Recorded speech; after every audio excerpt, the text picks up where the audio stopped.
Yes, indeed. Well, I was going to start out with just me on the screen, but obviously, I kind of messed up there. And, greetings, salutations, respect, and love. I've got the great Wayne from A Pocket Full of Heap with me on this Sunday version of the PROG stream. As previously noted, we're going to try to do this every Sunday. And, this is number 2. Welcome, Wayne. Good to have you here. I'm sure most of the people that, watch me and watch this channel probably have run across you, but just in case they haven't, tell the good folks who you are and what your story's all about, man. Thanks for having me, Scott. I'm Wayne. Pretty easy story. My parents never listened to prog growing up, so a lot of it is pretty much me just finding stuff out, and it was through doing reaction videos that I actually got into doing these and really got hit by the prog bug. Last week, I set up a secondary YouTube channel called The Prisms of Prog. Here we go. I saw the announcement on Instagram. So you don't have any content on there yet, do you? No, just a brief little introduction video channel, why I decided to do it. Okay. And so what's the plan with the channel number 2? Because we know A Pocket Full of Heap and what the content you're delivering there is. A lot of reaction videos and that kind of thing. But what are we going to be doing on channel number 2? Well, it's going to be more album reviews and looking at bands I wouldn't normally focus on the main channel. Yeah. Like a lot more prog, jazz fusion, Canterbury. Pretty much if it's prog or subgenre prog, I'll look at it, listen to it, give you kind of a idea of kind of where it's going. Because this one I found, like, the more and more I did it, the more it just became very prog heavy. Yeah. And there's people. Funny how that works, man. That's crazy, right? It's people, and then people who were subscribed from the beginning that weren't prog fans. And I'm like, it kind of feels like going down the middle with it. So I figured I'd just keep the prog stuff on a separate channel. And well, why not? I mean, the more the merrier. I mean, if I weren't such a lazy bum, I'd definitely have at least 2 or 3 channels going right now. But it's just really hard for me to get motivated, and I don't ever really want to do an episode of anything unless I'm like super prepared. So then that OCD perfectionist thing comes in, and it almost becomes like paralysis by analysis. And you should see me with my analytics, man. It's a whole bunch of fun. I've been there, and I just figure I can give it a fresh perspective because everything to me is new. Yeah. So it's like I notice with a lot of people, like they either grew up with it who talk about it, or they've been fans for so long. Yeah. That it's like they almost have these allegiances to ideas or bands, and it's just like it's nice to just get someone coming in brand new and just giving something different. Well, and honestly, Wayne, I think a lot of what got the reaction channels excited was that people like me and my generation, watching somebody listen to Close to the Edge for the first time. I don't know, man. That's pretty cool. It's pretty exciting for me. And I follow so many, subscribe to so many reaction channels. It's not even funny.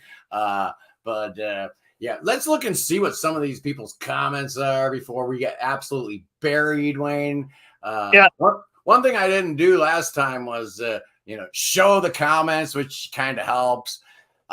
Ken had a question even before the live stream started about the great Steven Wilson and the 2 tracks that have been released so far. I'm assuming you've heard them, Wayne, right? I've heard Economy of Scales. Yeah. Or Scale. Right. Not what I was expecting. Yeah. But it's Steven Wilson, so I figure I'll give him the benefit of the doubt. Yeah. Now, I really like that second track, the longer track. it had a lot more going on for me. I thought it was interesting. And, we had a lot of our friends and colleagues over there in London that were, treated to the whole Steven Wilson immersive experience, enjoying the new album and whatnot. We had Jim Newstead over there, and we had Neve the Prog Nerd, and we had, all these people that, we know and watch their videos. And they all pretty much said every song was kind of different. So I'm intrigued. These two songs sounded totally different to me. I liked them both. Economies of Scale, kind of more of a Radiohead sounding thing, but that's cool because I like Radiohead, so I don't have a problem with that. It kind of also got me thinking about the new Trevor Rabin album that's coming out. The first single that came out was all right. I liked it. But then that second one was a longer song, a proggier song, really cool. I really dug it. Okay, let's see. Who else is here? Hey, Jeff Shilka is in the house, always in the house. We love you, Jeff. We're going to be chatting here today. Here's the great Eduardo Calvo. He's been a fan of this channel since day one. Find music. Thank you. Okay. People like your name. Brilliant name. I wasn't sure if people would like. What's the story behind it? I went and seen Uriah Heep, and I'm like, you know what? Everyone has a phone or something, so your phone's always in your pocket. You're always listening to music. Yeah. So a pocket full of Heep. So that's really how it came about. Everyone thinks it's something different, like something more sexual, but it really isn't. No. As long as it's Uriah Heep related, we're cool with that. Demons and Wizards, obviously my favorite album by them. And there's Tara wishing me a belated birthday. Yeah, it was my birthday Thursday, and I don't have access to brick and mortar record stores like a lot of people do. I've said a few times that the closest place to actually buy vinyl from where I live in a 50-mile radius, so actually a 45-mile radius, is my local Walmart. So luckily, I got a big old gift card from Walmart. So I've been ordering a whole bunch of stuff on Walmart.com. It's amazing what you can get on Walmart.com. It's like Amazon now. Anyway, hey, Wayne, look who's here. Look who we got here. Hey, guys, how you doing? Greetings. Welcome. Salutations, respect, and love. Absolutely. Hey, we got Wayne in the house, and I made him do a little brief introduction to the crew out there in the peanut gallery. So yeah, give me a little something now. Tell me your story. Who are you, man? Well, I'm a man in the middle of moving house, so you'll have to excuse the mess. Yeah. Hi, guys. That's exciting, though, by the way. It's really exciting, Scott. Honestly, I'm like just beside myself with everything at the moment. It's like everything's in boxes, everything's being moved around the place, and it's just a whole big adult responsibilities and mortgages are going on, which is super, super fun. But, anyway, for those who don't know, my name is Ian. I go by like a million different names every single time I present a video on my channel, which is half the fun and takes up all my time when I script anything. And I've got a little channel called Rhyme Signatures that I've been running for about 1.5 years now. And I've been a big fan of Scott for quite a while now. So very excited to be here. Ian's stuff is great for anybody who hasn't. Check out what he does. Just ridiculous, man. We're like the complete diametric opposites in terms of how we approach stuff. You script like everything down to like the syllable, and I'm like, I try wing it too. I do wing it sometimes. Like if I'm doing like a vinyl video or whatever, I'll just be like fly by the seat of my pants. But otherwise, I'm just like, what am I doing? Otherwise, I just panic. Greetings. We've got another special guest up in the house today. Don. Hey, greetings. How are you, man? Hey, great to be here. In honor. No. Hey, tell me and my people a little bit about yourself, what you're doing, and why you're up on this channel today. What's your story? Okay, so Find Music is a channel that's been around for maybe 1 year, but we're still underground. But we're always just looking for new music, and even rediscovering old music. And so I've got a few friends with me on the channel. We do a show every Monday. Well, actually, each of us takes a turn. Nice. You know, I just posted a comment here for movies and stuff. Discovered Prague like a year ago, man. How cool is that? That just blows my mind. And having Wayne, you know, it's been more than a year for you, obviously, but you know, some of that same, you know, newness is just really interesting to me. I'm really honestly quite jealous of people who are really just, Right? you know, only just getting into the prog scene and all that sort of stuff, because you have got like 50 years worth of some of the most amazing music known to man just waiting to be discovered. And I'm just like, I already know this stuff too well, but you've got it all to look forward to. Come on.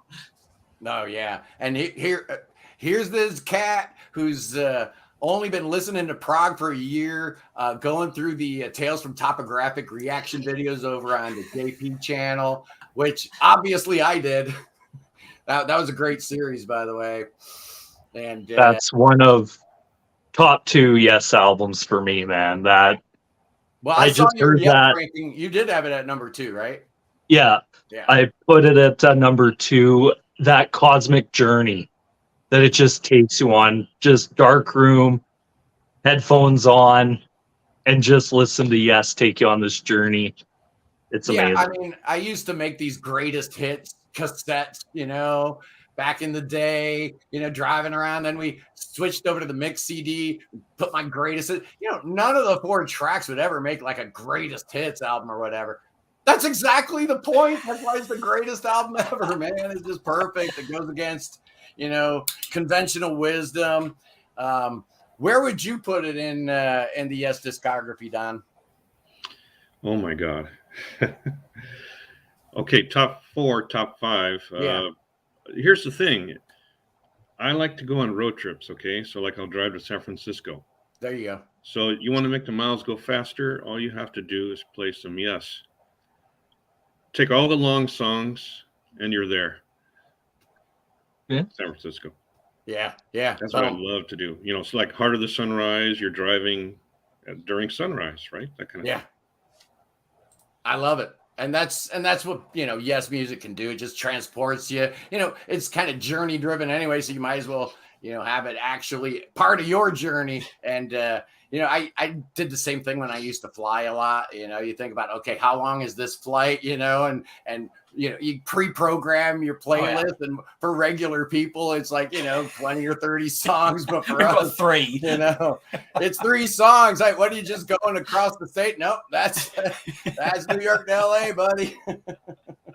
Yeah, did that for going across Canada here. Drove out from Alberta to Ontario. That's a 32-hour trip nonstop without stops. So had a lot of time to listen to a lot of music. My wife got to listen to prog whether she liked it or not. There you go. No, and I get a lot of people asking, you know, how, go on, Ian. I'm sorry. In like 32 hours, I think I could probably drive from the top of Scotland to the bottom of England about 300 times. You know, I get bored. How long a drive is that? Us Americans don't have any concept of what that means, man. Well, the thing is, right, is that it's an often said thing that in America, like 500 miles or whatever is like no distance whatsoever, but 500 years is a long time. Flip it for England. 500 miles is like forever away, but 500 years is nothing, you know? So it's like the idea for me to get from like to where I live to my nearest big city of Manchester, it's about like maybe 45 minutes to an hour on a train, but most people don't bother driving there because traffic's absolute hell and the trains are so frequent and so inexpensive. You can just straight away like that. It's easy. That doesn't even make sense. It's another world, man. It's another world. Logical to me, man. Oh man, the American mind state is totally different. You know, but you know, we had a good first Sunday Progstream, and I gotta say it was just me up here, and you know, thank God, you know, you guys are here today for however long you can be here, because honestly, you know, we got Naomi in the green room. This is turning real good here, real fast. For any of you thinking about flipping back over to the Daily Doug's live stream, think again, people. It's Naomi the Great, the one and only, the one that Yay! Roger Dean to stand Hello. up. And take notice. There she is. Oh yeah, what a Hey, great everyone. episode. Ranking the Roger Dean album covers.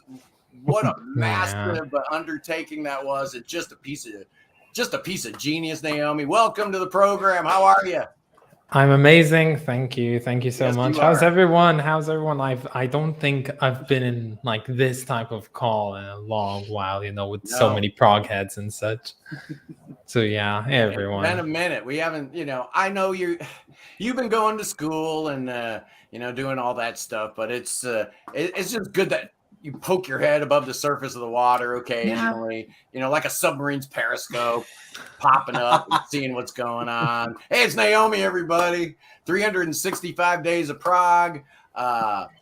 Even One of though the best YouTube projects ever. That was so good, honestly. Yeah. It was just absolutely inspirational. I was like, how are they going to be able to do an album a day? And then you did it, and I was like, that's unbelievable. So good. It was a rough undertaking, I must admit, but I still do listen to new music. I just don't make videos about it every day, so that's good.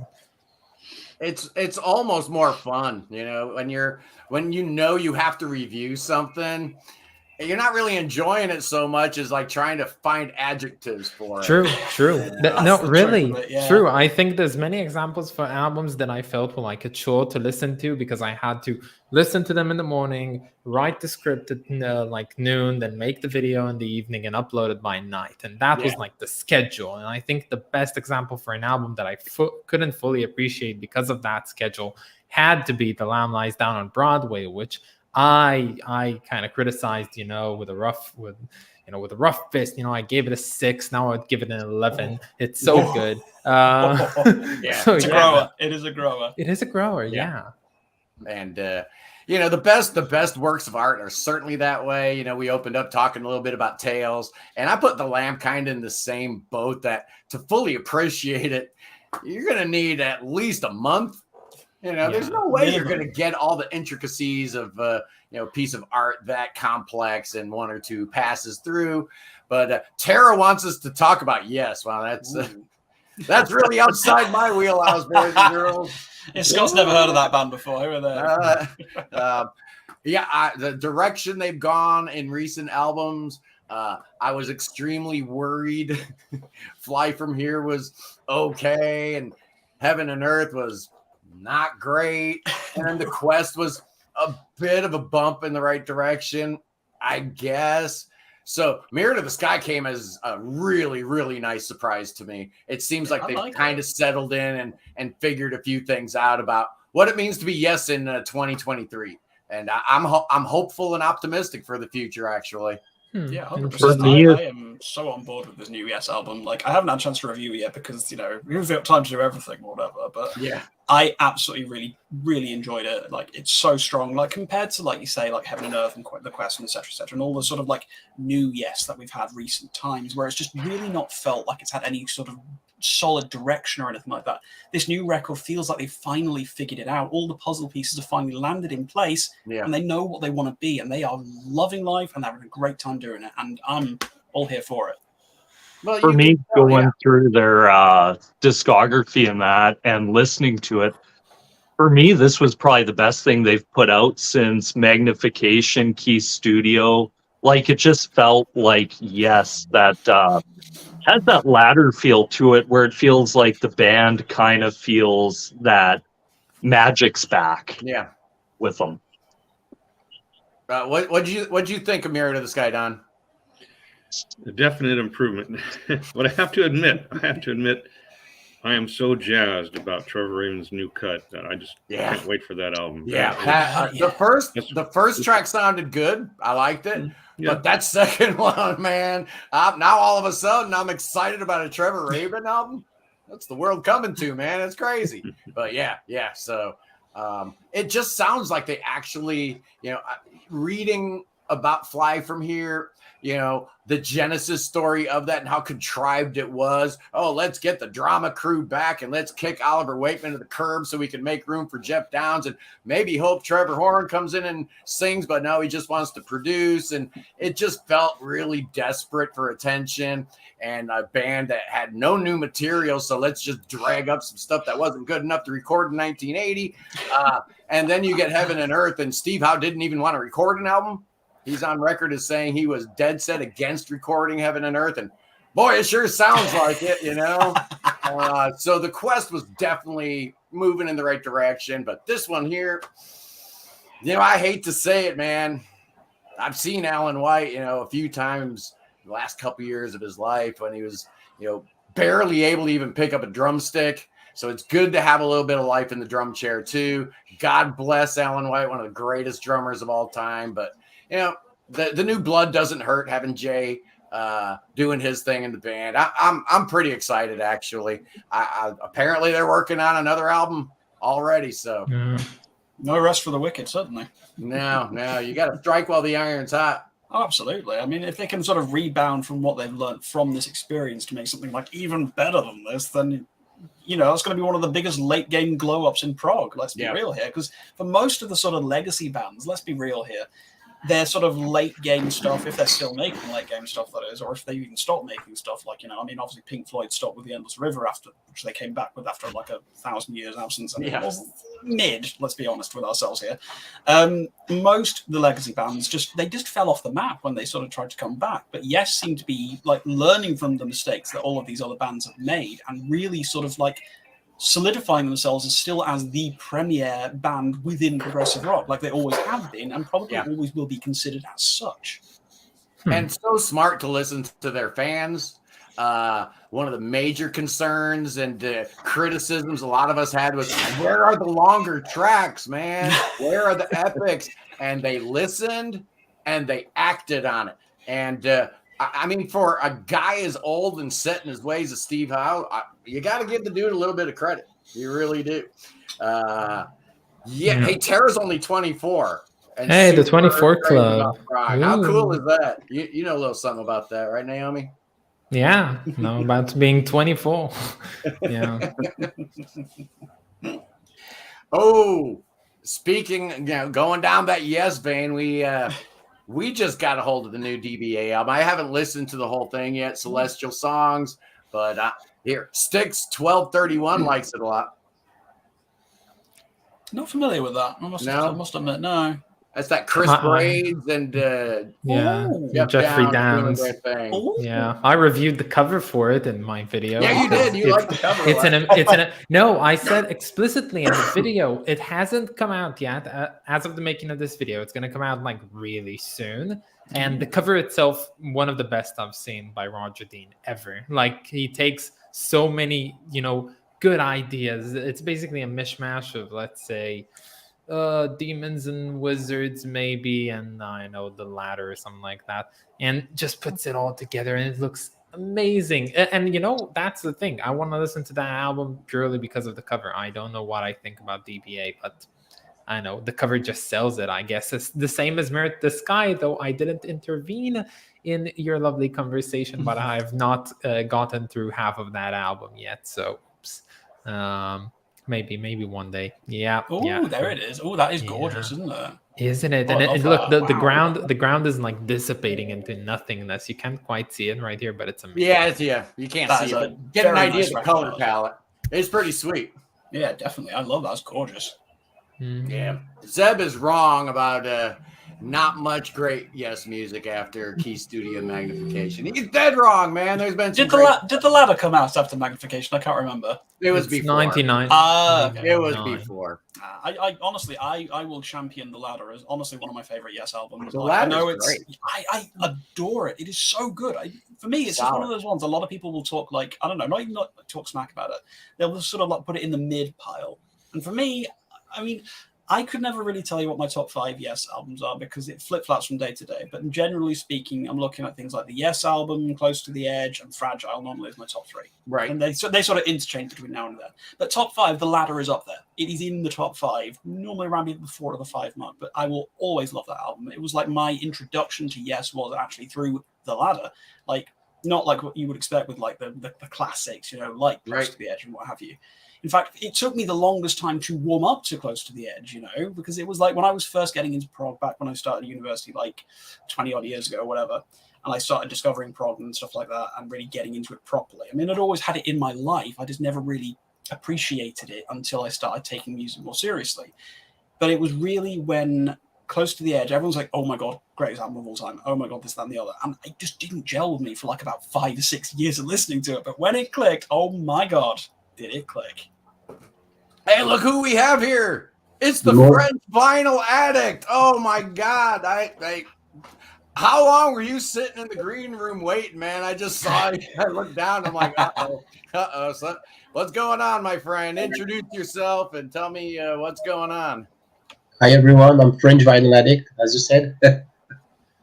Yeah, born and raised in France. Moved to Canada last year and brought my collection of vinyl with me.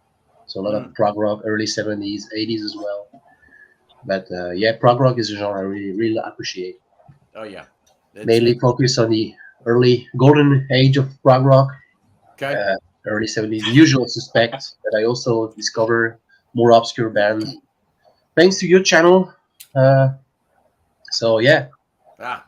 Cool. Yeah. That's what we're here for. Well, hey, you know, I did away with my premium version of StreamYard, so we're at max capacity right now. Nobody else can come up. I got a 6 max now, but that's really the only and that horrible little watermark there. But you know, nobody cares about a watermark on a live stream. I think they might on like a regular video, but even still. You know, the first like 3 or 4 months I had the channel, I had a watermark. I never heard one person say anything about it. So, you know, the content is. I wanted, but I didn't. Okay, I wanted though. Hey, you got some vinyl to show? I saw you fidgeting with something. Me myself. Vinyl to show. Yeah, we want to see some vinyl. Yeah. Who knows about that band? This is a Belgian band. This is Machiavel. This is a band I really like. Yeah. Awesome band. Awesome band. That's awesome. They were. That's the one right there. That's the one I know. Jester. That one's awesome. This is Mechanical Moonbeams. After that, they went a little bit more commercial. Okay. Yeah, I know that Jester album. That one highly recommended. Wow, I'm jealous. I do not have that on vinyl. I had an opportunity to buy that vinyl about a year ago, but it was either buying that one or buying 4 other prog vinyls because it costs so much. Yeah, that happens. That happens sometimes. You got you got to make decisions in life, right? All right, what do we got next up? Canadian local. Yeah. No way! And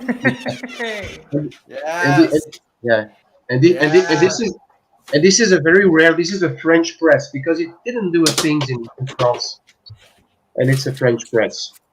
Oh my God! Wow! It's an original French press, harmonium. Because. Wow! Is that a scratch? Yeah, that is absolutely beautiful. Yeah. Gorgeous. Oh my God, I can't find a copy of it anywhere. Like, you can find it on Discogs, but I want to find Okay, Time and Tide. Good one. Ooh, good one. Yeah, good one. Very good one.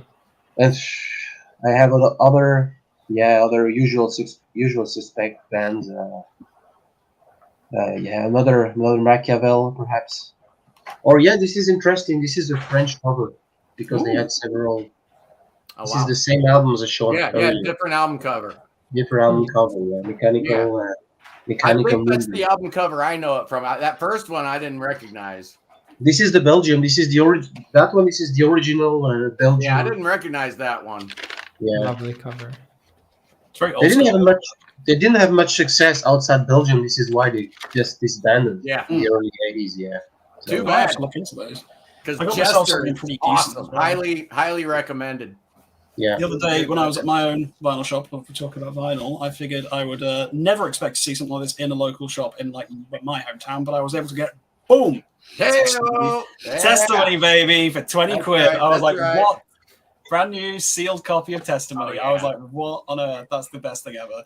And it just Beautiful. upsets me that there's not as much Neil Moore stuff on vinyl as there really should be, even though I know he's talking about getting it all reprinted and repressed and all that sort of thing. But to find this in my local store, I was like, what on earth is going on? Yeah. What is this world? It's the best thing in the world. And I remember interviewing Neil like 3 years ago.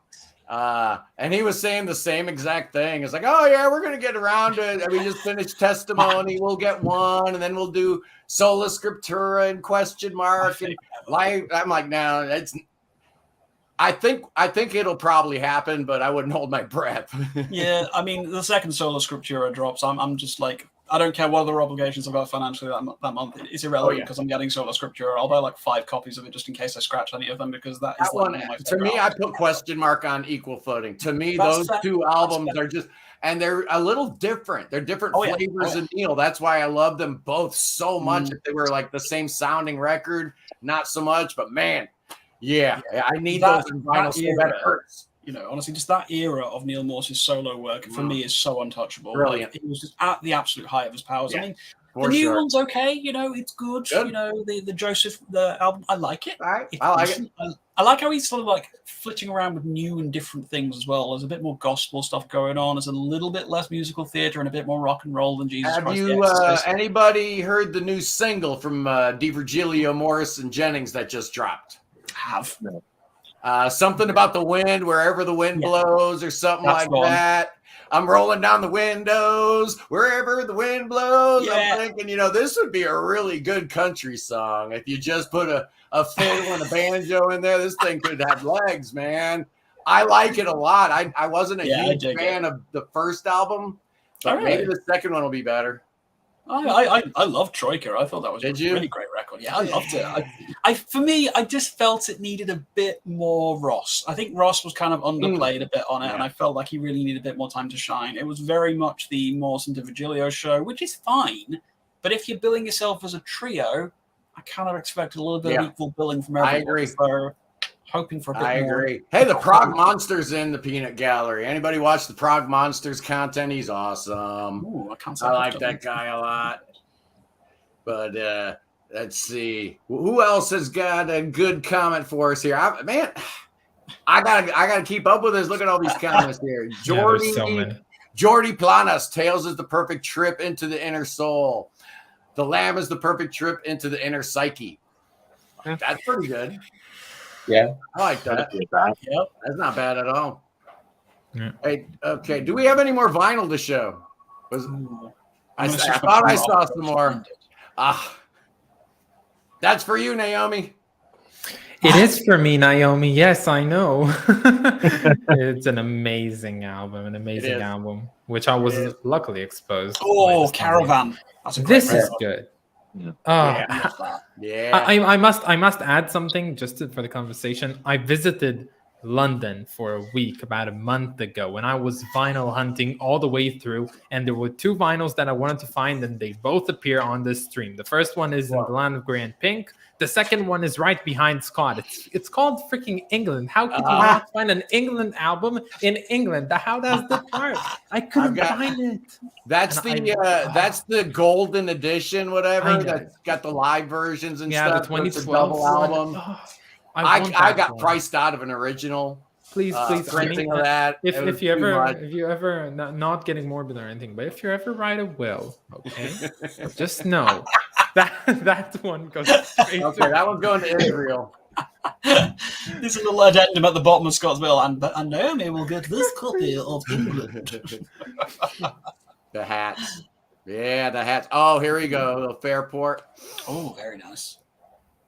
Yeah. Very nice. Yeah, that's a great album. It's not prog. It's like Family. It's not prog, but those bands were a source of inspiration for it. It's prog-esque, right? I mean, it's got that. It's a folk rock, Folk, English folk, yeah. British countryside kind of thing. Yeah. But oh wow, show that! Oh, look at that beautiful A&M label. Yeah, what a great album that is. Legion Leaf, yeah, very folky, very UK, very English, late 60s. They had an amazing team. They had Sandy Daniel vocals, Dave Swarbricks. It's amazing. Joe Boyd was a producer. Yeah, Joe Boyd, yeah. The good old American pressing on A&M. R.I.P. Jerry Moss, right? He just left us not too long ago. Guess he was the M part of the A&M, right? Herb Alpert was the A part, A&M. Oh, yeah. Robert Watt. I have a promo version of Tales in Relay. Oh yeah, I've seen the promo version of Tales where they actually have ID points. They cut it all up into like 3-minute songs. I was gonna say, how on earth do you make a radio edit out of Tales of Topographic They just fade it out at random points, I guess. I've never heard it. That'd be so weird. I'd be just like, what's going on? Yeah, you don't want that. But so last week we did our Sunday Progstream, and I think we had like 930 views. That's not good enough here. I know we're going up against the Daily Doug, who's got like 325,000 subscribers, but I checked his numbers. He's only getting like 2,000 to 2,500 views on his Sunday live stream, which is absolutely the exact same time as ours. But here we are with 55 times less subscribers, but we're only getting 3 times less views. So you know what? There is great power in the prog, man. The power of prog compels you, Hey, his prog reaction videos get the most views by far. Like, you should look at the statistics. They get so many. And here's the thing. Here we have little old Wayne. He didn't know he was going to be turned into a prog head, did he, when he started reacting to stuff? No, it's just one of the things. Yes, Genesis. Like, I'd listened to Pink Floyd before. I'd listened to Frank Zappa. But there's just something where I feel like I was listening to a band, and it feels like a relationship. Yeah. Where you'll always remember that first time you heard it. And it felt like if I went anywhere else, it kind of felt like you were cheating on that band. Yeah. So that's how I felt about it. But it's fantastic. Like, gonna start the new channel, Prisms of Prog, and Harmonium's the first one. That's gonna be the first album, the 5 Seasons by Harmonium. It's so good. Then Aphrodite's Child's probably going to be in there somewhere because I've heard everyone talk about it. I've never actually sat down and listened to it. So, Zeb, the great and mighty Zeb, our friend from Norway. Zeb has got a very salient question for us all here. It's Flaming Lips Month. It was officially declared by the Oklahoma state legislature. It's Flaming Lips Month. Are they prog? Were they prog? Have they become prog? Anybody have an opinion about it? They're certainly adjacent, if they're not pure prog, certainly. Yeah. Absolutely. I love them. I've been a fan since the early days. They've been around so long. I was still working in record stores when their first album came out, and I remember getting the promo copy, and they were all right, but then real fast they turned real good.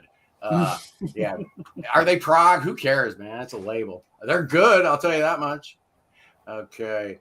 We have had a couple of these comments here about people wanting to start a channel. I think Tara said she was thinking she wanted to start a channel. Tara, you absolutely should start a channel. Movies and stuff.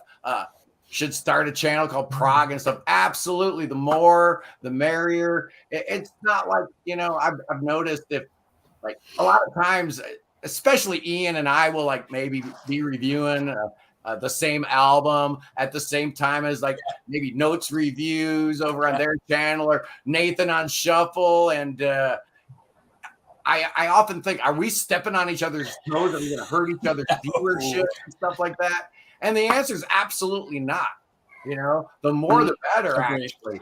Like, from my own personal perspective, when it comes to like, because I do digest and consume a lot of other content creators and their reviews and their various videos about the same stuff that I'm talking about, and I don't skip over one in favor of the other.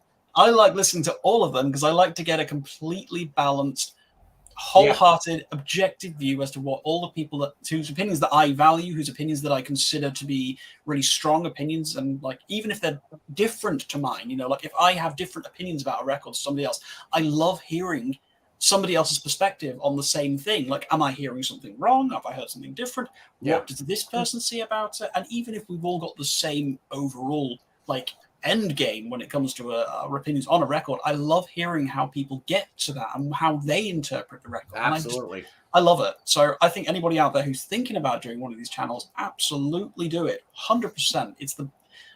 Started this like 18 months ago, had the time of my life doing it. I adore it. I have so much fun, and I cannot recommend enough that people give it a try. 18 months. Yeah, thereabouts. Give or take, you know. But don't do it daily. Don't do it daily. Never. That's advice from someone that knows. Okay, it's time to dump all over notes, reviews, and their take on the flower kit. No, we're not trashing anybody. The review was fine. You know, that was their opinion. And you know, that's the thing. It really helps because I'm still a new guy. I'm still small potatoes. I don't have a bunch of people breathing down my neck, promoters or, you know, artist representation or label people, you know, bugging me left and right. When are you going to review this or review that? I review what I want to review. And I tend to only review the things that I really, really, really like. So I don't have to worry about hurting nobody's feelings. Best way to go about it. Pure and simple, man. I'm not here to hurt anybody. You know, I'm not a music reviewer. I think Nathan on Shuffle said, I'm not a music reviewer. I'm a music recommender. I honestly do prefer doing that because, like, at the end of the day, right, when I'm watching somebody else's video, if I click on something, I want to go away and listen to that record, you know? I want to think to myself, that sounds like a cool record. I want to go and listen to that. Now, generally speaking, when I'm reviewing stuff, I will very much follow the same ideology. Like, I want to recommend things to people. I want people to want to listen to this stuff. There are some occasions where I do dunk a little teeny tiny bit on some things because sometimes you gotta. Sometimes the disappointments come and you just want to, you know, you want to express that disappointment. But at the end of the day, it's one person's opinion. You know, the only person whose opinion is correct for you is your own when it comes down to it. You know, and there you go. That's exactly how that works. Hey, we're going to put some Hebrew up on the screen. Oh, okay. In Hebrew, this says, "Lo yadati sheyesh keila shel prog ba'aretz," which means I did not know that there was a prog community in Israel. So yeah, there is a prog community in Israel, and it's thriving, and it's strong, and it's very, very, you know, it's coming together really well. It actually comes together so well lately that we've managed to do a campaign, sort of a fundraiser, crowdfunding campaign to bring the well-known band Anglagard to Israel, and they're performing live tomorrow in Tel Aviv, and I'm gonna see them with a special pass. So yeah, it's gonna be amazing, and it's all like, you know, I've supported reformed Anglagard with Matthias Olsen back behind the kit. I am so jealous, man. I'm gonna do that tomorrow. Gonna be amazing. I'm gonna try and film some of it. I don't know if I'll do something. What you need to be doing once you grab them is tell them they need to reissue all 3 albums on vinyl. True. Yes, they know it. They know it. They're teasing. Oh, they know it. I tell you. You know, they have to know. Come on. Everybody goes on Discogs to see how much their album's going for. I'm scared to look now, actually. I do. I mean, I always go back and say, I wonder how much that old piece of junk I released back in the day is going for on Discogs. Everybody does it, so they got it. I looked at it the other day. I think I saw a copy of Hybris on vinyl going for like $1,500, something like that. Well, you can currently buy a copy of Hybris for the mere price of £387 British. Really? Vinyl or CD? Really? Vinyl. Really? Yeah, that's not bad. No, that's not bad. That's actually, if I had such disposable income, that's pretty cheap actually. Poor condition, only scratches. What about a Villians Ogre? What's that going for? Let's have a look. Vinyl Villians Ogre. Oh, that's only £85. That's actually quite cheap. That's awesome. Really? All What, things what, considered, what do you that's quite- see that? It's UK sales ones. I need a link for a friend, of course. That's right. Oh, it's coming from Germany. This one is from Germany. Nice. Near mint. Mm. It's Oh, not I'm gonna too be bad there shipping. It's now. like 10 euros shipping. That's actually not that bad. Okay, I'm going to Germany in like Yeah, let's go to I think Germany. 4 Let's do months. it. I'll check Well, out that's- this thing. Yeah, the Angligard discology was definitely up front and center when I did my albums that need a vinyl release episode, and I'm just thinking, man, because I've priced those 3 albums like at least once a month. I'll go on Discogs and just see if there's a sucker out there wanting to sell one cheap, and it just doesn't happen. I never get lucky. It's like the guy that goes to the flea market and finds this big stash of old Italian 70s prog because my late husband was in the service in the 70s and he was stationed in Rome and he brought back all these. That don't happen to me, man. It's just they're like, I don't know what these bands are. They don't have anything like Donny Osmond or anything Just like take that. So them. you break with my hands for like $5. I don't need them. Imagine being that lucky. Christ. I swore I wasn't going to do this. Do it. Oh no, Do it. he's gonna flex. Do it. Do it. Do it. Do it. No, don't flex. Donny Osmond. Yes. Yes. The first album. Oh, amazing. I love it. I love it. The Oh my second album. Yeah.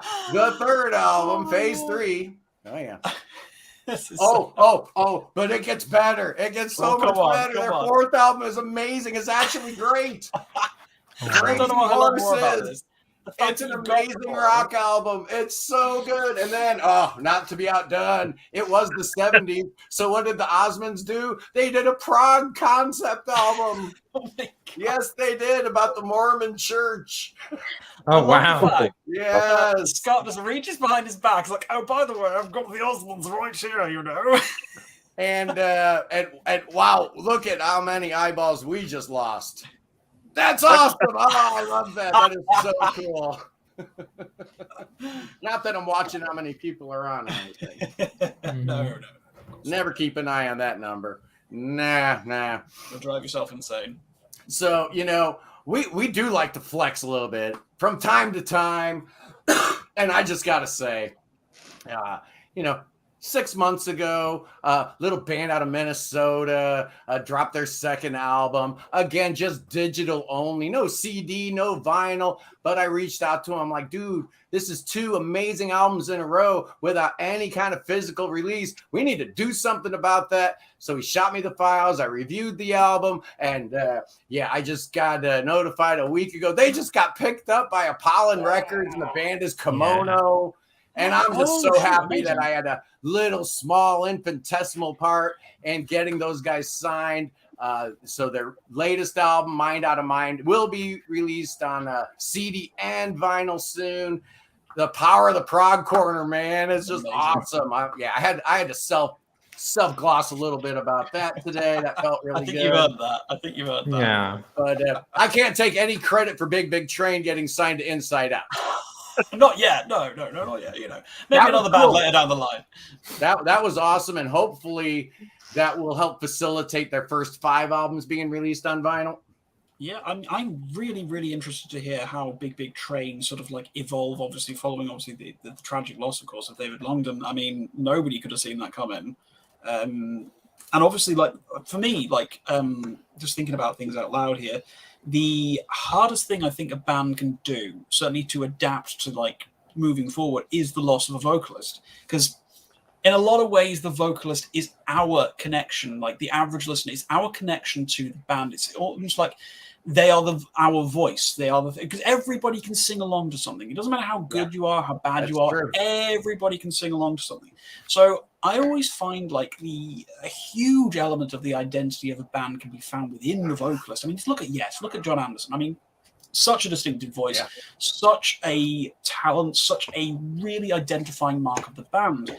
And I'll tell you one thing, I don't envy anybody who's stepping into David Longdon's shoes. And from what I have heard of the new singer, the name completely escapes me at the moment, which is a bit embarrassing on my part because I should know these things, is that I like that they're not trying to be David. They're trying to be their own thing, and I think that's really good because it enables the sort of the next. Were you stuck on the name Alberto Brevin? I totally was. Yeah, I completely forgot. Okay.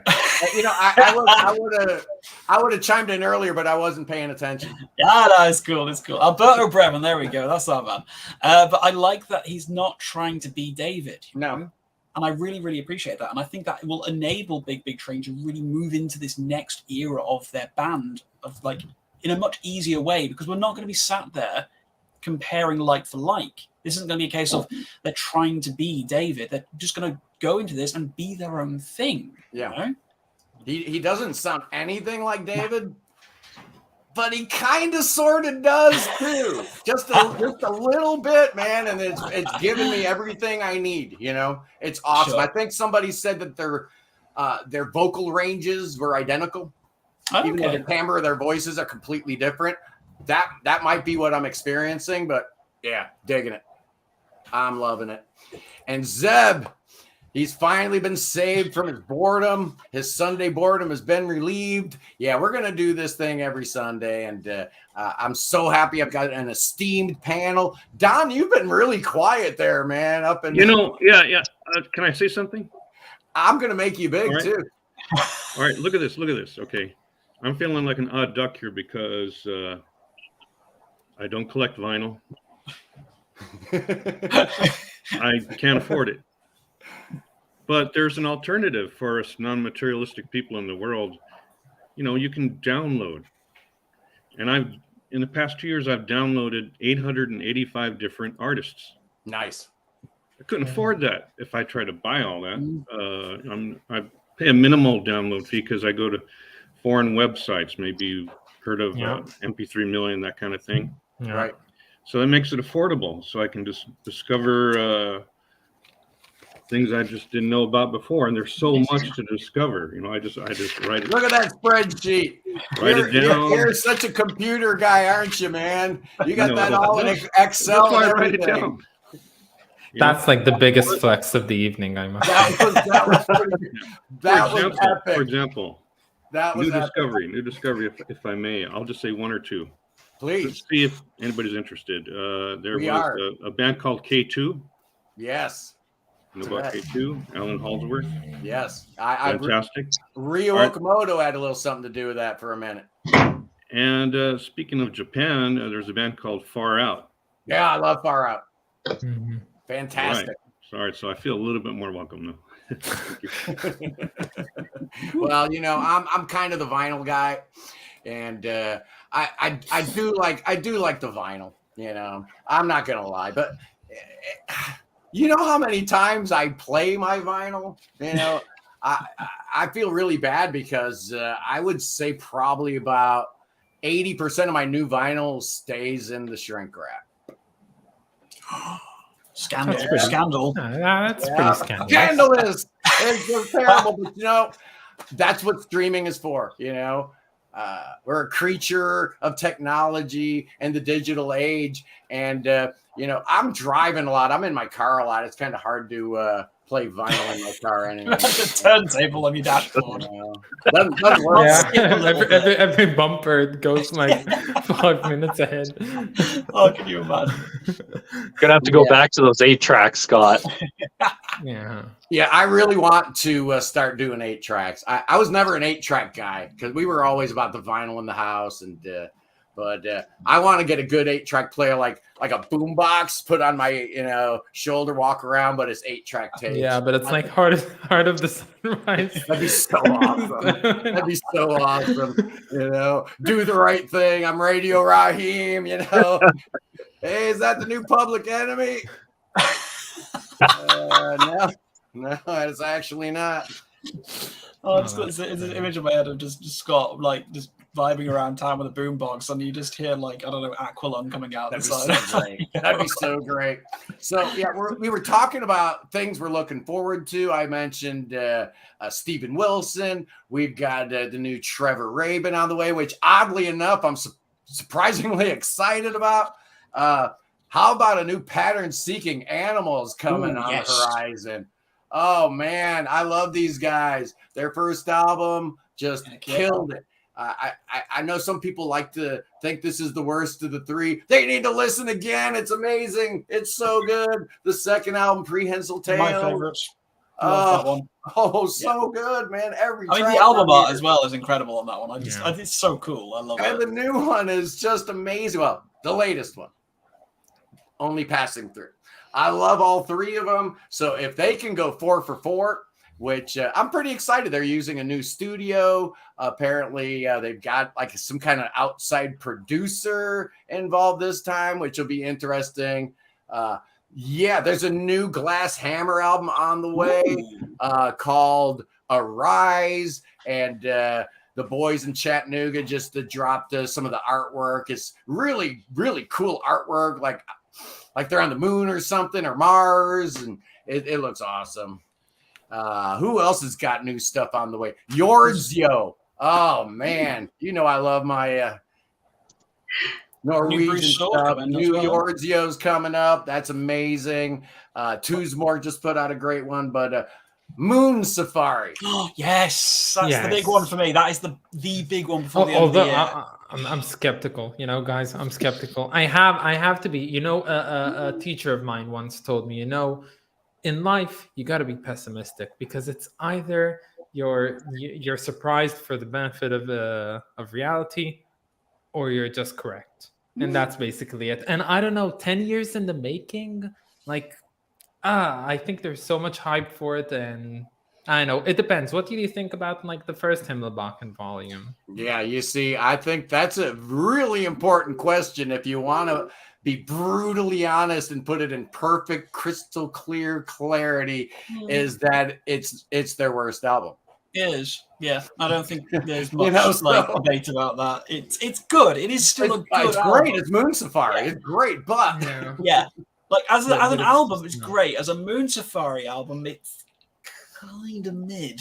Exactly. Yeah. Which is fine, I mean, not everything can be like Lover's End or anything like that, No. Which for me, I don't know. That's my favorite one. Something about Lover's End really, really struck me so hard when I first listened to it. Interesting. What's your favorite Moon Safari one? I'm a Blumel Jude guy. Yeah, that's fair. That's fair. I mean, that first one's amazing too. So yeah. They're all good though. I mean, that's one of the things I like about Moon Safari is they've got such a consistent discography. It's like there's nothing objectively bad. A lot of bands out there, they've got that one Duff album, like it's their first one or their sophomore, and it just wasn't that good. Moon Safari is just everything's great. You can dive in anywhere and still have a good time. Yeah, I did a video with notes about a year something ago where you did where we ranked the Moon Safari albums, and if you know them, they use this tier ranking chart sort of thingy, and they place all of the albums cover images, I think it was on the right side at the beginning, and you just kind of sort them out. And we two, grown up people, very invested in prog, took literally an hour and a half to move a column from the right side of the screen to the left side of the screen with the same exact formation. We didn't change Amazing. On 4 albums. Yeah, on 4 albums. Yeah. There was so much to talk about. Yeah, 4 albums to say. Well, I mean, myself and Notes did the same with Ghosts. Well, it's not really prog, but we did that with Ghosts recently, and we were got on for an hour doing 5 albums, and it was just when you just get talking about something that you're passionate about, I think it really shows when you can really just make that much content out of so little to do with. I really enjoy that about prog and just music in general, just being able to talk about it and really just appreciate the fact that there are other people out there who do think the same way as you, who do have that same energy and that excitement about music, be it the old classics or the new stuff that's coming out, Burger Show. Please put what Burger Show said. You can just... Oh, yeah. I just missed that. How did I miss that? Hey, Burger Show. Here we go. How's it going? First? No, you're thinking I'm gonna slap. No, I'm definitely not gonna shame him. Okay, first of all, Burger Show, seeing as you are a fellow Israelite as me, I think we should meet up because we have a lot to talk about right now. Love Beach isn't an awful album. I have several vinyls here on the side that I want to present, but I don't have my copy of Love Beach right here, but it's a great album, and everyone who says otherwise is logic based, I think, but they're subjugated to peer pressure. I think that cover image, it's the greatest album cover ever. I think the idea of a cover image, like people say, you shouldn't judge an album by its cover, and then they say that Love Beach is a bad, downright bad album, but. Come on, who quits? Like, who finishes their legacy? They're still contractually obligated to make music, and they're like, you know what? We're gonna make a sidelong suite, and it's gonna be amazing. Why not? And it is amazing. Oh, geez. Okay, we should meet up, Burger Show. Text me. It's better than In the Hot Seat. I'll give it that. It is better than In the Hot Seat. But Chinese Water Torch is better than that. So Come on, Memoirs of an Officer and a Gentleman. Oh, it's such a good song. It was so great. I could do a radio parody spot just off of that album cover. Take the sexy Arby's commercial thing talking about their sandwiches, put that over top, and fantastic. It's just amazing. Just knowing that they were hours away. Keith was hours away from trying to swim from Nassau to London because he was so high on cocaine that was smuggled in via his grand piano that was shipped to Compass Studios. It's just amazing. And you can see it written all over their faces, the absolute nonchalance and the total I just don't care. It was just brilliant, and it was just awful at the same time. God bless Emerson, Lake and Palmer. Would that then be their punk album? Their I Don't Care? Oh, yeah. Yeah, kind of. Yeah. Everybody had a contractual obligation album, right? I mean, if that was it, then I guess, they could have done worse. Yeah, that's true. Like I say, In the Hot Seat, I think, is possibly one of the most sort of heinous things that's ever been committed to vinyl in I've ever. I don't know. I'm always in two minds as to whether or not I like In the Hot Seat less than Jethro Tull's Under Wraps, because I don't like that one either. It's what's going on, Yeah. And I can never decide which one I like least, It was a crazy time. I mean, there's a reason a lot of people stopped listening to those bands, right? In the early 80s, myself included. I actually learned to love Under Wraps later on, but man, when that thing dropped, that might have been the final straw. And I'm like, you know what? I've been trying. I am officially done. There's nothing here for me to see. Nothing here for me at all. And it took a long time. I just can't get over the drums. It is the drums that just I'm like, what is going on? I just can't do it. Yeah. I'm just no.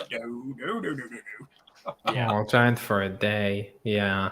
That's a good one. I'm actually planning. I did a poll on my channel quite recently, asking people what video should I make next, and one of them was okay. The first option was I try and make a prog song, though I don't know how to play any instrument, which is a funny idea. I think we're gonna go for it. Second one was a sort of mini documentary on the beginnings of prog, and the third one was becoming a giant for a day. I was like, you know what? I'm just going to track down a copy of it. I'm going to take the mask and I'm going to put it on for the entire day. Let's see what happens. Social experiment goes wrong. Yay. They even got the dotted line on the album cover for you. So apparently apparently I was already ready to mutilate a perfectly fine album cover, but apparently some of them, most of them at least, when they were released, have an insert. They have this poster insert that you could cut out, and you don't have to ruin That's not as much album fun, cover. No, it's not as much fun, and it's a good album to ruin, if you get what I mean. Oh boy, Cured by Steve Hackett, his best album. That one, yeah, he doesn't mean that. That's okay. I think I've only listened to is it Voyage of the Acolyte or something? Is it called? Yeah. His debut. I got that on vinyl the other weekend. God damn. Amazing. Biography's up and down, but I love the first 4 in particular. Voyage of the Acolyte, Please Don't Touch, Spectrum Warnings and Defector. Did a couple cool ones that were just reissued, Guitar Noir and Darktown, but those are both really good. But his latest run has been really, really good, even though like every album sounds exactly the same. But I kind of like them. It's a good sound. Empty space between a C nut and shock. I don't even know what Dr. Winston O'Boogie's talking about. I'm intrigued though. Yeah, he's always out there.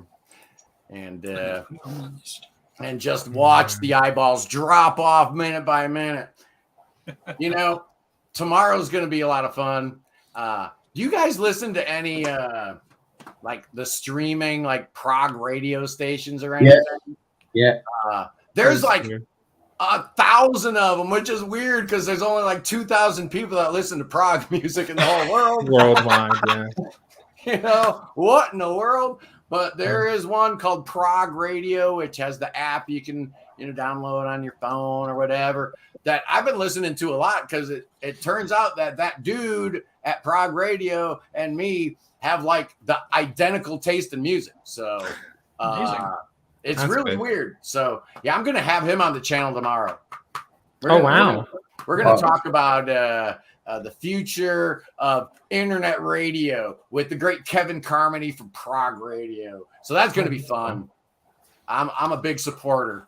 I think there's so much opportunity here. We could do so much more. The Gaglia Archives, Oral Moon, Delicious Agony. Yep. I've listened to all of those, but I always Progzilla over in the UK, whatever.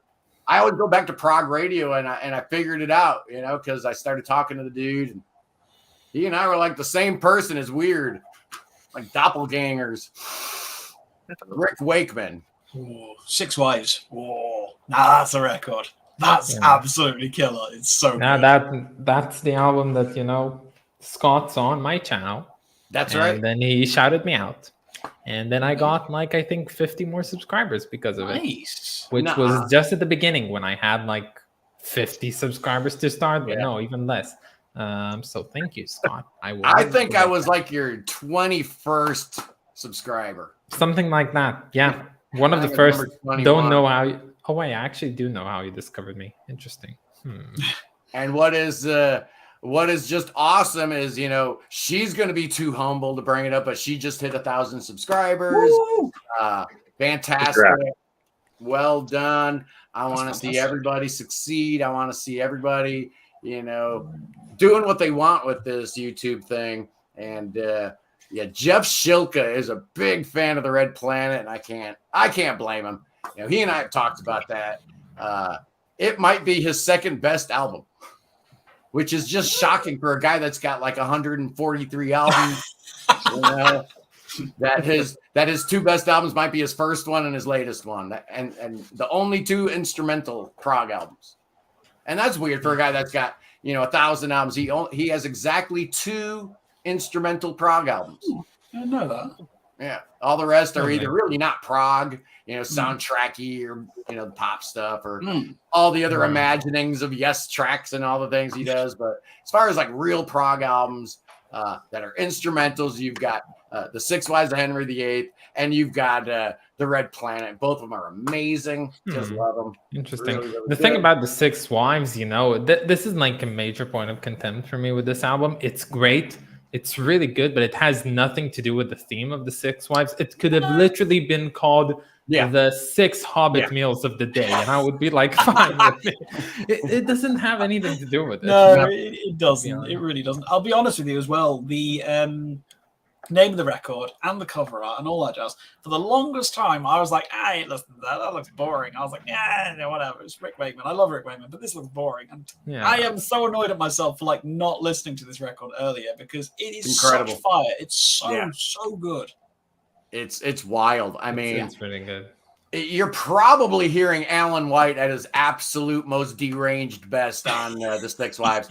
He was so good on 6 Wives that he was playing better than Bruford on the 2 tracks Bruford's on. How do you do that? How do you beat Bruford? And he might have done it. incredible. Yeah, that album's fire. I just love it. Criminal Record is another good one. Zeb is absolutely correct. Brought Alan White back for that one. So another one I love. And who had more misses, Zappa or Wakeman? They both had a lot of crap. They also had a lot of genius. So I don't know. That's a toss up there. Momentary Lapse of Reason. Yeah, I can dig it. I like it. Yeah. It was, for me, it's better than the final cut was, at least musically. There's more there.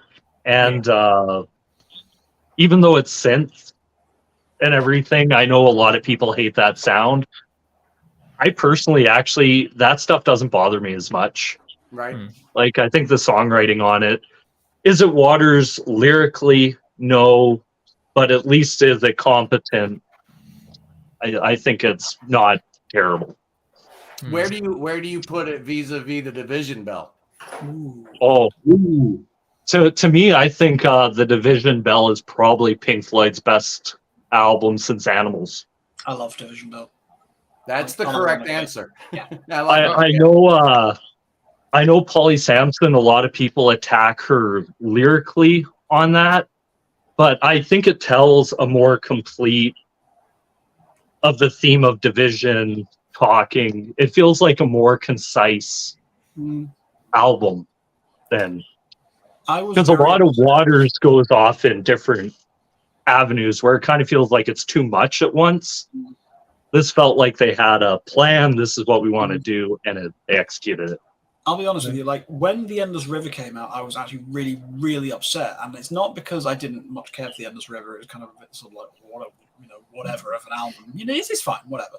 But it made me angry because suddenly High Hopes is no longer the final song in the Pink Floyd discography. And that was such an unbelievable song to finish off a band's discography with. I love High Hopes. Yeah, it's you're so dead right. perfect. Well, I don't think it was ever.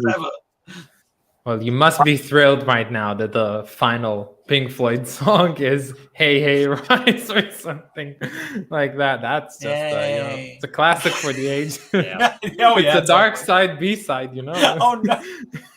I would love to be able to sit down, interview David Gilmour, and ask him, was this actually ever intended to be a Pink Floyd album, or was it meant to be a Division Bell kind of box set that kind of people heard about it and it just got blown way out to where they're like, we'll just put out an album? Good question. By the way, Scott, you have not mentioned the endangered species that we have over here, which is the Amagama passionist. Apparently those exist, which is fine. It's a thing. Yeah, apparently it's actually a thing. I'm with Adam Hart Mother. Everyone knows that. But, we know that. Yeah, everyone knows that. I have to get going, unfortunately. I just want to share some vinyls that I got, as recommendations to everyone watching. Okay, so I went backpacking in the UK, so I could only carry 4 vinyls with me.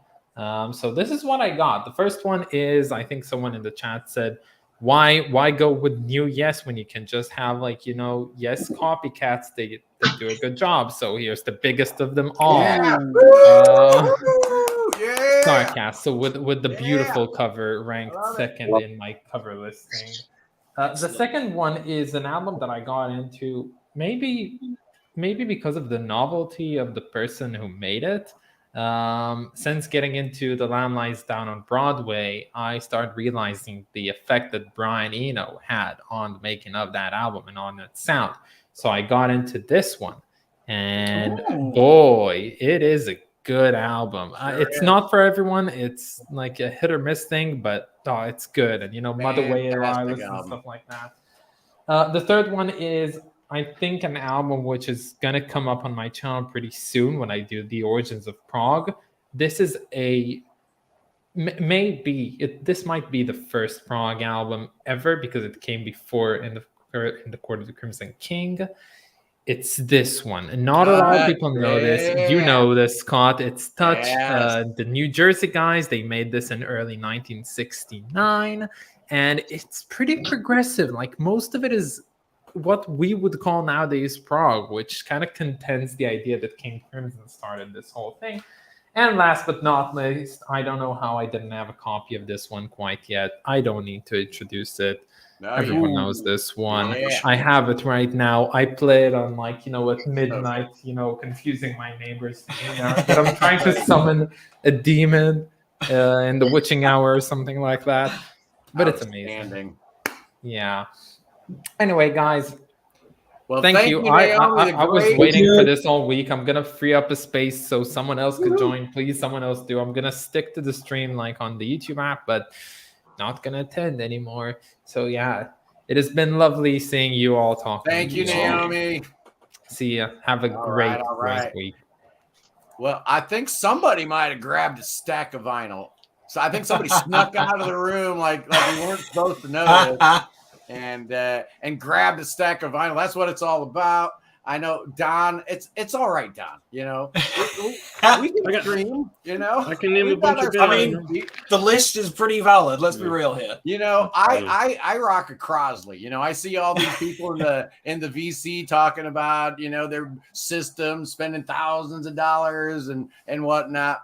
Come on, it's all about the music. So let's see some of that beautiful, precious vinyl, man. That's what I came here for. See what we got. Oh, little magma. Very nice. Beautiful. French band, early 70s. I think the guy who founded the band was a Coltrane freak. And this is very experimental, not easily listening. Christian Vander. What a genius. Exactly, Christian Vander. And this is another. Oh, yeah. It's not their best. It's not their best album. No, it is not, but I love Ange. Yeah, Ange. How do you pronounce it? Yeah. Is it Ange? Ange. Ange. Okay. It's like an angel. It's an all in French. And this is early 80s. I would prefer the mid 70s album they made, really prog. I won't pronounce the name. Yeah. But yeah. Good. And oh yeah. Yeah, this is really cool. This is like Fairport Convention. This is late 60s stuff. This is Roger Chapman. He has an incredible voice. Yeah. Yeah. Oh, beautiful. They never met with success. They have a problem. I think they were touring in the US and they had problem. I think Rick Gretsch left the band, joining Blind Faith, something. So, and this is a really cool copy I found. Oh, look at that OB strip. Yeah. Very beautiful, nice. Beautiful. One of my favorite Canadian band. Fantastic. 2112, Moving Picture. Well, Moving Picture is not prog, but 2112, Permanent Waves. Great album. Absolutely beautiful. And I see someone comment, how about Sid's Barrett thoughts? So, yeah, there we go. Yeah. And this is an original French press. You cannot find the UK press. It costs an arm and leg. So this is wow. You know, I think the UK press they had this blue label or Columbia written blue. This is an original French press. Wow. First Pink Floyd album. Very nice. That's beautiful. That's beautiful. I love those early Pink Floyd records. Yeah. Like, for me, like, personally, I always felt like Pink Floyd really became the band that they were supposed to be when Metal dropped, you know. Metal, for me, was the first time that I felt Pink Floyd was a really consistent, very much on-the-money kind of band. Like, I mean, just Echoes. I mean, come on. Like, you're lucky Naomi isn't here. She'd take you to task over Adam Hart Mother. Yeah, but I kind of agree with you, actually. Like, everything before Metal was still good, you know. It was. I always felt it was like the band were finding their feet, and then they were hit the ground running with Metal, and just never really stopped up until, you know, a certain point, shall we say. You know. Yeah, you really see the cosmic shift from Amagama to Adam Hart Mother. It's like everyone heard King Crimson, and they're like, "Let's try that." Yeah. And it felt like Pink Floyd from Adam Hart Mother on had that really good run of albums that just, for me, I agree with Naomi. Adam Hart Mother for me is where it started. Yeah. You can Do, say do, that, do, sure. do you think that Pink Floyd tried to copy or inspired after hearing In the Court of Crimson King? Do you Maybe. think? I think so, because Okay. you look at a lot of bands that time. Yes, Genesis, after their ELP. first albums, said they were inspired. So in England, it makes sense that a band like Pink Floyd might have heard it and said, well, we can try something like that. Yeah, there's no doubt that all those bands in that London scene in the late 60s, they were all listening to each other, man. They're all playing at the UFO or they're playing at the Marquee, and they're all going to each other's gigs. They all know each other. They're all being influenced by each other. Absolutely.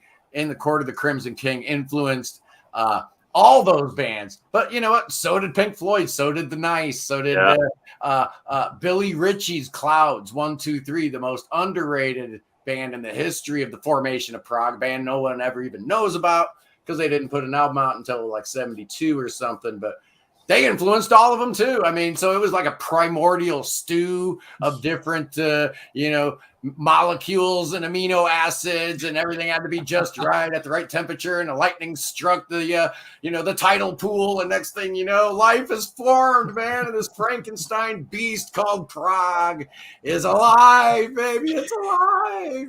I find it funny because you listen to some of those King Crimson records, you hear Piper at the Gates of Dawn influence throughout them. No doubt. You hear all that stuff, man. And if you listen closely enough, you can hear the Beatles, even in King Crimson. So, everybody influences everybody at some level, especially back then, where the scene was real nascent and everything was new and fresh. What's Eduardo saying now? A great album study. That's right. That's what we do here. We should maybe, next time, maybe pick a topic or something ahead of time. What do you think? Okay. I don't know. It's kind of fun letting the people pick a comment too. Organic, natural evolution. Yeah. It's all good, Who's been paying attention to those Australian bands, the United Progressive Fraternity, Southern Empire, and Unitopia? Like Australia is the new golden land. What is going on in Australia, man? Something in the water, because they keep banging out like incredible band after incredible band after incredible band, and I never would have had album last year was Australia. I had Ben Craven at number one last year, and now this explosion. In 2023, it's nuts. It's not. It's insane. Like I never would have had Australia being the number one progressive rock band country on like my bingo card for 2023. But here we are. Well, like it feels like every time I pick up a new record to listen to, it's from Australia. It's crazy. I'm at the point now where I just expect Stephen Unruh to be on every album I buy. It's like, come on, man. It's just insane. He's like the Mike Portnoy of violin. What is your favorite drummer? Speaking of Portnoy, Neil Peart. My top two drummers in history is a guy that's dead and a guy that's retired. So I go with my number 3 by default, and that is Mike Portnoy. I put Bill Bruford and Neil Peart at one. Yeah, Neil Peart is obviously an amazing choice. Portnoy as well, obviously a major choice. It feels like there's a lot of really good drummers coming out of the woodwork lately as well. Like Bard Kolstad from the progressive metal band Leprous is absolutely smashing it whenever he steps up to the skins ridiculously. James Newell as well, who's recently done work with the Anchoret and Aviations, and again representing the progressive metal side of things.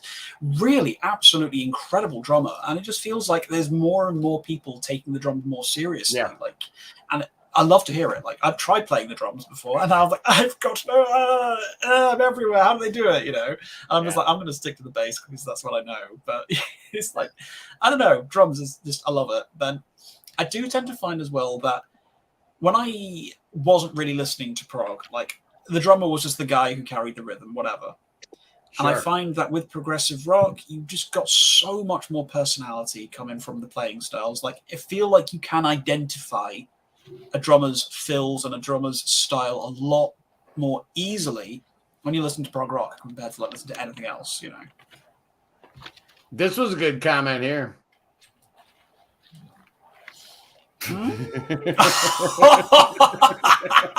He dodged that bullet. Yeah, buddy.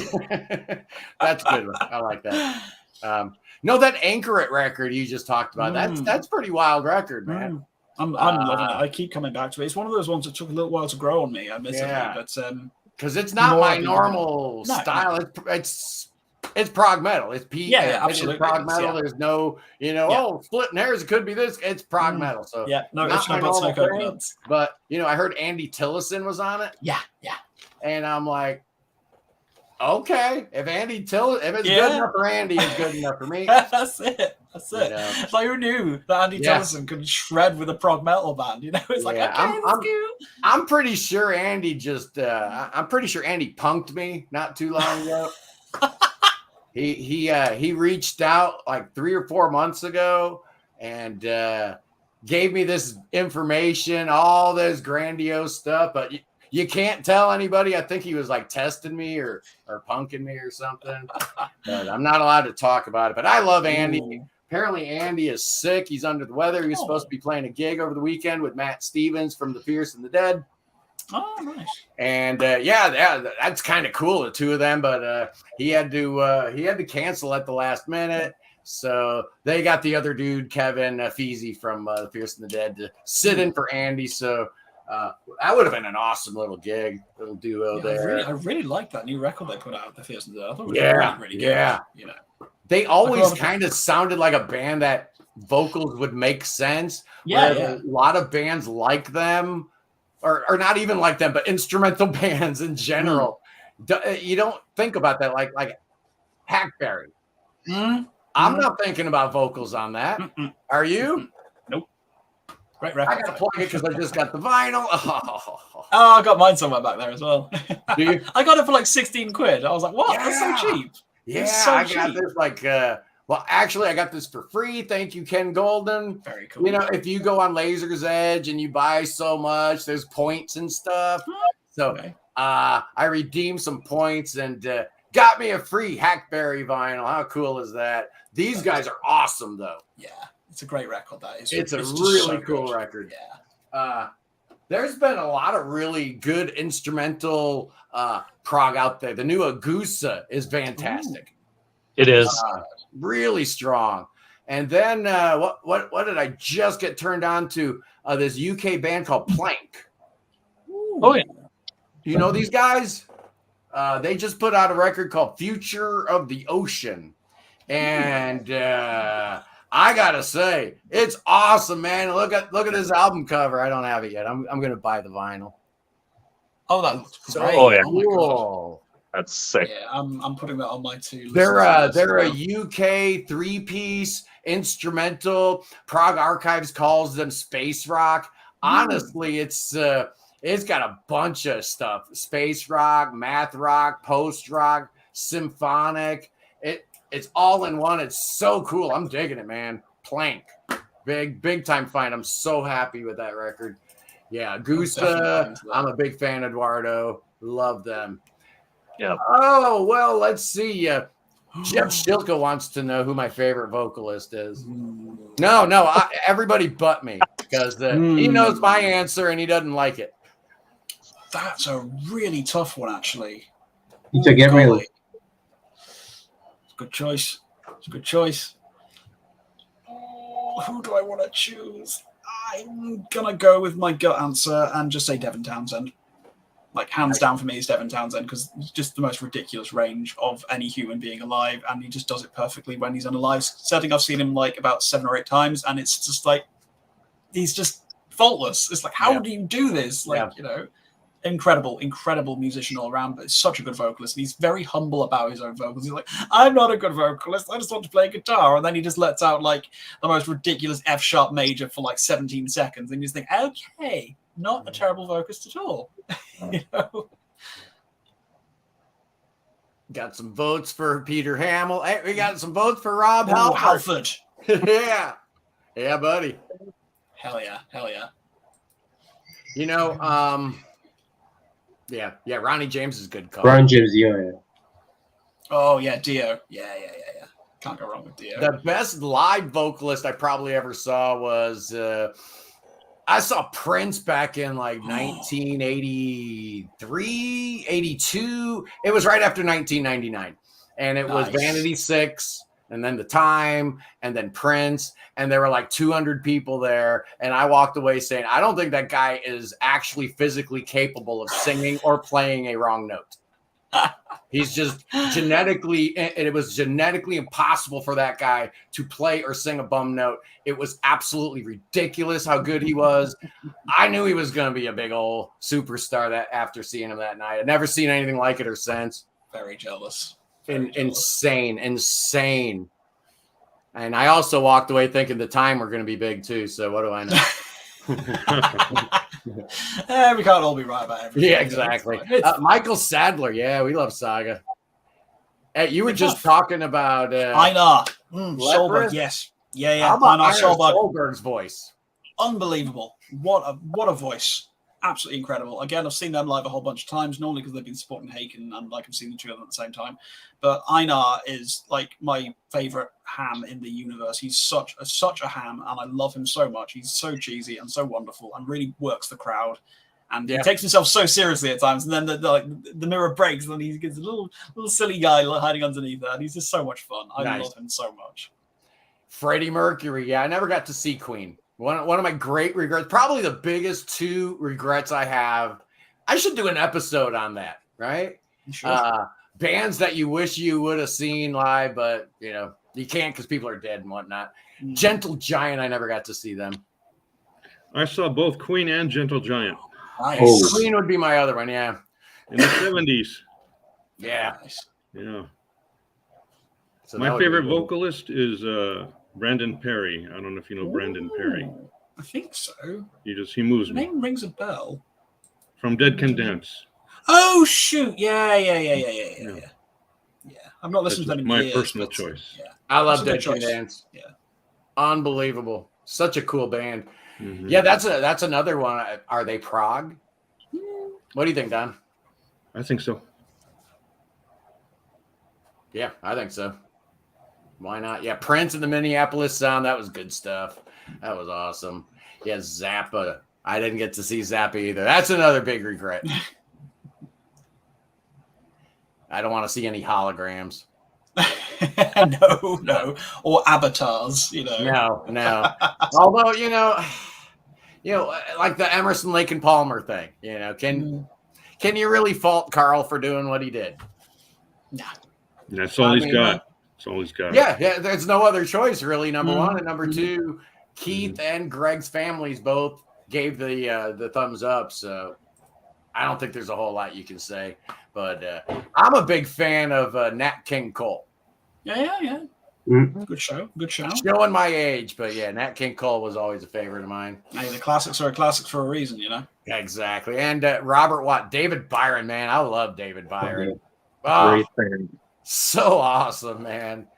I really didn't like Uriah Heep that much, but I just love David Byron so much that I bought all their albums, even, Wonder World and Return to Fantasy and that kind of stuff. I still kept buying them just because I love that guy's voice so much. John Wetton, oh yeah, incredible. What a great vocalist. But Jeff Shilka asked the question because he knows last year I did my ranking the prog vocalists series, and I had John Anderson number 2. And he didn't like that a whole lot. I remember that. I called him like I see him, man. Just Peter Gabriel. Yeah, that's fair. It's a good choice. You can't go wrong with Peter Gabriel. I mean, he still sounds incredible. Like the new singles from the upcoming I.O. record, he sounds so good. Like, I had notes on here that we were going to talk about Peter Gabriel today. It didn't happen. I got a joke about Peter Gabriel, it's a good one. Ooh. Let's go. You want to get big Peter for it? Gabriel Hold on, Don. You're on big for this one. Oh, no. Oh, yeah. Spotlight. Yeah, sorry. Just a little joke. Peter Gabriel is such a good vocalist. He could do You Know the Muffin Man, and it would be damn good. I know the Muffin Man. You know that song? I do. If I had the power, I would have Peter Gabriel cover that song. That'd be awesome. That would sound incredible. It would be. Yeah, that'd be cool. Yeah, Peter Gabriel's doing exactly what he wants to do now. And I think there's a whole bunch of people that would probably wish that he did things differently. But the reality is, for all of us prog heads that kind of want to move him and push him in this direction or that, the dude has never done a single Genesis song since the day he left Genesis. Not once, ever. Dang. Except for the reunion, the Genesis reunion that they had. Aside from that, he just doesn't do it, man. He's a forward thinker. He's not living in the past. Hey, fair, Yeah, so we gotta love him for that. Even if some of his songs aren't. Yeah, I don't know. Some of these new songs aren't doing it for me, but we'll see in a full album context. Yeah, it might make more sense in the context of the album. Yeah. I am going to have to bow out, guys. It's all right. We're wrapping this up anyway, Ian. So I'll hold on. I'll hold on to the end then if you're wrapping it up soon. I'll hold on. Yeah, if I can add one in there, Kate Bush. Yeah. I love her voice. Yes. Okay. Such a unique sound as well. So If you love Kate Bush, check out Happy Roads. Ooh. Okay, nice. Well, Zeb has just corrected me that in 77, wouldn't you know, Zeb would know this. Whatever, dude. You get, I stand corrected, but my point still stands. How about that? And finally, on the note of great lead singers, Justin Hayward. Yeah, I agree 100%. I love the sound of that man's voice. But anyway, I want to thank everybody for being here. Wayne, you got any final words? Just check out my new channel, Prisms of Prog. Going to be putting some uploads up there, album reviews, some reactions and stuff, top 10 lists. So I'll probably in the comments put a link down to it down below, and do that. Check it out. I'll pin that comment, sir. Yeah, thanks, Scott. Now, I love coming on here and doing this. I'm always learning new stuff from everybody. Me too. Like new stuff to listen to. Every time Zeb just taught me something new.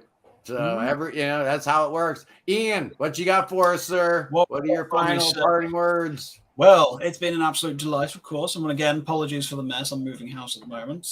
But no, I've had a great time. It's been a really, really fun Sunday. It's helped to banish some of the Sunday sadness for me, which is always a good thing because, you got to go to work the next day and you really don't want to. But you get to talk prog with some cool guys. So I'm loving it. It's been great fun. Had a great time, guys. Check out the channel if you fancy to have pick what I do, rhyme signatures, take a little look, see what you like. If you love me, you do. If you don't, you don't. That's cool too. If you don't, you don't.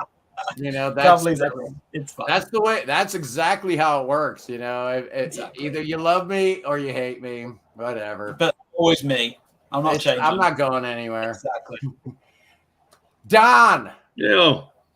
What's up, man? Hey, find Take music. us home. We need subscribers. Find music. There's, like I said, there's a few of us, and we've made over 250 videos. So a lot to see, a lot to discover. Find music. That's the handle. Find music. Yeah, find music. If you want to get technical, find music 8797. There you go. Excellent. Well, we want everybody to thrive. That's the whole idea here. A rising tide lifts all ships, whether we are in the United States, Canada, the UK, France, or Belgium, or wherever we are. And finally, our great European friend, French vinyl addict, man, take us home. Yeah, thank you very much for hosting me. I just started my channel. I'm not looking for a zillion subscriber. It's fine to see a lot of people coming and commenting. It's very nice. And I'm trying to do some comparison video because I know a little bit of both worlds, America and Europe. So I follow the US vinyl community, the French, German, they speak German as well. So it's really nice to have a lot of people coming, commenting, and sharing our passion. Pretty cool. Yeah, and it's such an international thing. That's one of the things I love about the prog is it's not just a UK thing. It's not just an American thing or an Italian thing. you know, the whole world was bitten by the prog bug at one point in time. And, you know, we're here to celebrate it all, the old, the new, every little bit of it, man. So thanks everybody for being here today. I'm just looking at the numbers. Something tells me we're gonna eclipse last week's numbers big time. Let's go. And you know, that's what we do. We're here to, you know, this is David versus Goliath here. And, we are gonna push through. World domination is ours. And you know, thank you guys for showing up here today. I'm just gonna close it out here by saying thank you for joining the second. Thank you, Scott. On, man. Thanks, Scott. Thank you, Scott. Thank you so much. Peace in the Middle East, free Tibet, and God save the king. Save that king, people, and we'll see you here next week, okay? That'll be great. That'll just be awesome.